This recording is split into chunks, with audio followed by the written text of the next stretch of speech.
நான் திரு செந்தில் அதிபர்கிட்ட போயிட்டு வரேன். உங்கள்கிட்ட தான் வந்திருக்கணும் நியாயமா. ஆனால் அவதார புருஷர் அப்படின்னா ஒரு இடத்துக்கு மோடி அவர்களை வைக்கிறக்கூடிய இடத்துல இருக்கும்போது இந்த பரப்புரைகளை எப்படி பார்க்குறீங்க திரு செந்தில் அதிபன்? முதலில் RSS பிஜேபி வேறு வேறு நாங்கள் தன்னித்து செயல்படுகிறோம் என்று நட்டா அவர்கள் சொல்லி இருப்பதே ஒரு தேர்தல் நாடகம் என்று நான் கருதுகிறேன். RSS இல்லாமல் பிஜேபி இல்லை. RSSும் பாரதிய ஜனதா கட்சியும் ஒரு நாணயத்தினுடைய இரண்டு பக்கங்கள். தேர்தல் பரப்புரையிலே அவர்களுக்கு இன்றைக்கு பேசுவதற்கான விஷயங்கள் எதுவுமே கிடையாது.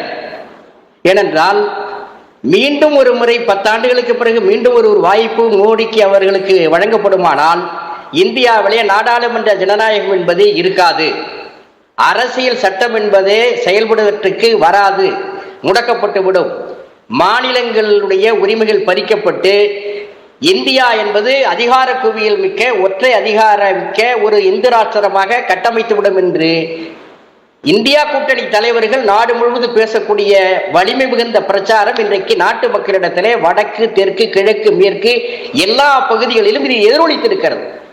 அதனுடைய விளைவாகத்தான் RSSக்கு எங்களுக்கும் தொடர்பு இல்லை என்று சொல்லக்கூடிய நிலைக்கு பிஜேபி வந்திருக்கிறது. RSS அடிப்படை தத்துவங்களை 10 ஆண்டு காலமாக சொல்லல.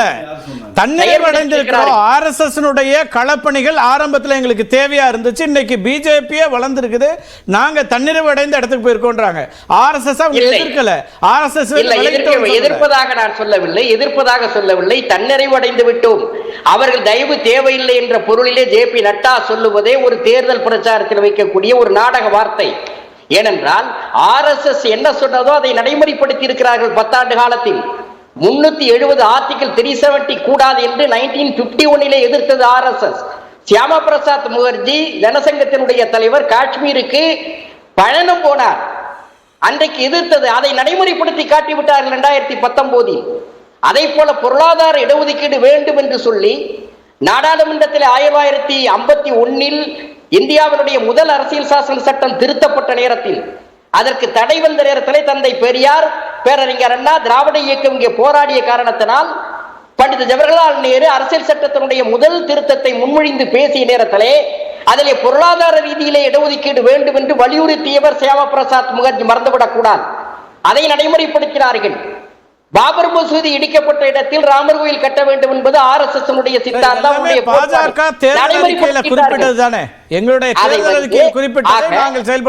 நான் குறிப்பிட விரும்புவது பிஜேபி வேறு RSS வேறு என்று சொல்வது என்று தேர்தல் பரப்புரையில வைக்கக்கூடிய நாடகம் ஒன்று. இரண்டாவது, தேர்தல் பரப்புரையிலே தொடர்ந்து நரேந்திர மோடி அவர்களாகட்டும், பிஜேபியினுடைய மூத்த தலைவர் அமித்ஷா அவர்களாகட்டும், அவர்கள் பேசக்கூடிய வார்த்தைகள் அத்தனையும் பார்க்கிற பொழுது ஒருவித பதற்றத்திலே பிஜேபி இருக்கிறது என்பது புரிகிறது. நாடாளுமன்ற தேர்தல் 5 கட்ட தேர்தலிலேயே 310 இடங்களை கடந்துட்டோங்கிறாரு உள்துறை அமைச்சர் அமித்ஷா. அவங்களுக்கே கட்சியினருக்கு, அவருடைய கட்சியினருக்கு உற்சாகத்தை ஏற்படுத்துவதற்காக சொல்லப்படுகிற வார்த்தை, அப்படித்தான் எடுத்துக்கொள்ள வேண்டும். ஆனால் 10 ஆண்டு கால வளர்ச்சி என்று சொன்னால் வளர்ச்சியை பட்டியலிடுங்கள். கல்வியிலே வளர்ச்சி அடைந்திருக்கிறதா? அமெரிக்க டாலருக்கு நிகராக 40 ரூபாய்க்கு கொண்டு வருவோம் இந்திய ரூபாயினுடைய மதிப்பை என்று 2014 சொன்னார்கள். இன்றைக்கு 90 தொடப்போகிறதே. என்ன முயற்சி எடுத்திருக்கிறார்கள்? என்ன வளர்ந்திருக்கிறது நாடு? பத்து ஆண்டுகள் என்ன செஞ்சிருக்கோம் ஒரு லிஸ்ட் போடுறாங்க. வந்த பிறகு முதல் 100 நாள்ல என்ன செய்ய போறோம்னு லிஸ்ட் கொடுத்தாங்க. தேர்தல் பிரச்சாரத்துல நான் கேட்க விரும்புவது, தேர்தல் பிரச்சாரத்திலே அதை முன்வையுங்கள், அதை விவாதமாக்குங்கள். எதற்காக மீண்டும் மீண்டும் மதத்தை பற்றி, இடஒதுக்கீடு பற்றி ஏன் பேசுகிறீர்கள்? முஸ்லிம்கள் இடஒதுக்கீடு பற்றி பேசுகிறீர்கள், OBC இடஒதுக்கீடு பற்றி பேசுகிறீர்கள், ஏன் அதைக்கு போகிறீர்கள்? நீங்க வைக்கக்கூடிய விமர்சனங்கள், பேச்சுக்கள், இப்ப தமிழர்களை இழிவுபடுத்தி பேசுகிறாரே. சோம்நாத் கோயில் இருக்க பூரி ஜெகநாதர் கோயிலுடைய கருவூல சாவி தமிழ்நாட்டில் இருக்கிறது என்று சொல்லி தமிழர்களை திருடர்கள் என்று சொல்லுகிறார். இதை ஏற்றுக்கொள்ள முடியுமா? ஆக அவருடைய பேச்சு அத்தனையும் இந்தியா கூட்டணிக்கு ஆதரவான அலை வீச தொடங்கி இருக்கிறது. வைக்கக்கூடிய குற்றச்சாட்டுகள் அத்தனையும் இது இந்துத்துவ செயல் திட்டத்தை நடைமுறைப்படுத்துவதற்கு 10 ஆண்டு காலமாக மோடி அரசு செய்ததை மீண்டும் அவர்களுக்கு அதிகாரம் கிடைக்குமானால் மிக அளவுக்கு கொண்டு போவார்கள் எதிர்ப்பு அலை வீசுகிற காரணத்தினால் அவர்கள் பேச்சுக்கள் முன்னுக்கு பின் முரணாக இருக்கிறது. வயது குறித்த சர்ச்சைகளை எழுப்புகிறார்கள். அதுதான் காரணம். முதல் கட்ட கருத்தா எடுத்துக்கிறேன் சார். திரு ஸ்ரீராம், ஒரு முன்னுக்கு பின் முரணாக பேசுவதற்கு அவர் ஒரு காரணம் சொல்றாரு, எண்ணிக்கை வரப்போறதில்ல, வெற்றி அடைய முடியாதுங்கிற பதற்றத்தில் தான் இதை பேசுறாங்கன்றாங்க. அதை கடந்து இந்த விஷயத்தில் அவர் சொல்லக்கூடியது எல்லாமே திரு வயதாகட்டும் அல்லது இடஒதுக்கீடு இதெல்லாம் எப்படி ஜஸ்டிஃபை பண்ண முடியும்? இல்லை, முதல்ல இந்த இந்தியா இந்த ஏஜ் இது ஆப்வியஸாக ஆரம்பிச்சது எல்லாரும் சொன்ன மாதிரி திரு அரவிந்த் கெஜ்ரிவால் அவர்கள். எஸ், ஒடிசாவில் 2 விஷயம். அங்கே வந்து வெறும் பார்லிமெண்ட் எலெக்ஷன் மட்டும் இல்லை, அங்கே அசம்பிளி எலெக்ஷனும் அங்கே இருக்கு. அங்கே இன்னைக்கு அசம்பிளிக்கு 4 கட்டமா நடக்குது. வாட் எவர் மாநிலத்துக்கு அந்த அசம்பிளியில அந்த லோக்கல் இஷ்யூ இன்னைக்கு என்ன, மிஸ்டர் நவீன் பட்நாயக்கோட டிஃபேக்டோ ரூரல் இன்னொருத்தர் இருக்காரு. யார் அவரு? அது யாரோ பேர், அது பாண்டியனோ ஜேம்ஸோ யாரோ ஒருத்தர். எனக்கு என்ன ஸ்ரீராம் சார் உங்கள்தான் ஒண்ணுமே நான் எங்கேயுமே வரல. தமிழா இருந்தாலும் உங்க என்ன தப்பு? ஒண்ணு தமிழ்னால தமிழன் சொன்னா ஒண்ணு பயம் இல்ல. அந்த மாதிரி இங்க வந்து ஒரு தெலுங்கர் இங்க தமிழர்கள் ஒத்துப்பாங்களா? அப்படிதான் நீங்க நியாயமா பேசணும். தமிழர் இருந்தாலும் தப்பு தான். அங்க ஒடிசால அந்த மாநில அது ஒரு லோக்கல் இஷ்யூ இல்ல. என் கேள்வி கம்ப்ளீட்டுங்க. விகே பாண்டியன்ங்கிற பேரை சொல்றதுல தயக்கம் இருக்கு, தமிழர்கள் சொல்றதுல தயக்கம் இல்ல. எனக்கு தயக்கமே இல்ல. என்ன சார்? எனக்கு தயக்கமே இல்ல. ஆமா, அதுதானே. அதான் லோக்கல் இஷ்யூன்னு சொல்ல வரேன். அந்த லோக்கல் இஷ்யூன்ற பாயிண்ட்ல வரேன். நம்ம எல்லாத்தையும் தமிழர் இமோஷனல் கனெக்ட் பண்ணி ட்ரை பண்ணுவோம். அந்த எல்லா மாநிலத்திற்கும் அந்த இமோஷன்ஸ் எல்லா மாநிலத்திலும் தமிழ் மொழி தொன்மை வாய்ந்தது பல இடங்கள்ல பிரதமர் பேசுறாங்க சொல்லக்கூடியது இமோஷனா வேற. அவர் இன்டிவிஜுவலா பாருங்க, அவர் தமிழர்களை சேர்க்க வேண்டாம், அவர் இண்டிவிஜுவலா பாருங்க. சொல்லிருக்கணுமே, இன்டிவிஜுவலா சொல்லலையே. என்னோட இன்டர்பிரேஷன். நான் லெட் மீ அதான் சொல்றாங்க. சோ அதனால கொஞ்சம் லெட் மீ கம்ப்ளீட்ங்க. வயசு அவர் அப்ப டிஃபேக்டோ ரூரல் எங்கங்க இருப்பாங்க? ஒருத்தரால ஃபுல் ஃபிளெஜ்டா அவரால கான்சென்ட்ரேட் பண்ண முடியல, அவரால போக முடியல, அவர் ஒரு டிஃபேக்டோ ரூரல் வைக்கிறதுன்றத ஒரு கான்செப்டா தான் இங்க சொல்றாங்க. அதனால அவருடைய 77 இயர்ஸ் ஆஃப் ஏஜ்ன்றத ஒரு கோல் ஒரு இதா காட்டுறாரு. அந்த 77 உங்களுக்கு பொருந்துமா பொருந்தாதா? முதல்ல எந்த பைலால பிஜேபில எவ்வளவு, எந்த பைலால பிஜேடில அது சொல்லப்பட்டிருக்கு? கரெக்ட். நான் சொல்லப்பட்டிருக்கு இருக்கா? இங்க நீங்க எல்லாரும் டிசைட் பண்ணி திரு மோடி போயிடணும் 75 இயர்ஸ்க்கு. யாரு சொல்லல? யாரு சொல்லல? ஏன் அமித்ஷா இப்படி சொல்றாரா? அமித்ஷா கதறாரு, நண்பர் கதறாரு, சிதம்பரம் கேக்குறாரு. இல்ல அமித்ஷா சொன்னாரு, நீங்க ஏன் கதறீங்க? அமித்ஷா சொல்றாரு 75 வயசுன்னு. யார அனுப்பணும், யார அனுப்ப கூடாது? அமித்ஷா சொல்றாரு. வயசானவர்கள் யார சொல்றாரு சார்? அதுக்கு பதில் சொல்லுங்க. உட்கார வைப்பதும் நிற்க வைப்பதும் அந்த கட்சி. இது அமித்ஷா சொல்லுங்க. அமித்ஷா சொல்லுங்க. எக்ஸாக்ட்லி. அமித்ஷா தான் கதறாரு. எக்ஸாக்ட்லி. அமித்ஷா கதறாரு. அதுதான் அடுத்த ஆட்சிக்கு இடம் எல்லாம் போய்டுமோன்னு அதுக்கான காரணத்தை சொன்னேன். சொல்லுங்க. நீங்க இந்த மாதிரி அவர் ஆக்டிவா இருந்தா 90 இயர்ஸ் வரைக்கும் இருக்கலாம். அவர் அறிவிக்கவே இல்லையே எப்ப வேணா இருக்கலாம். இன்னொன்னு அவர் பிஜேடியினுடைய தலைவராக அவர் யார வேணா கொண்டு வரலாம் சார், மக்கள் ஏற்றுக்கொண்டா அவ்வளவுதானே சார்? ஆமா. அதுல ஏன் நீங்க இஷ்யூ ஆக்கலாங்க? ஏற்றுக்கொண்டா கரெக்ட்.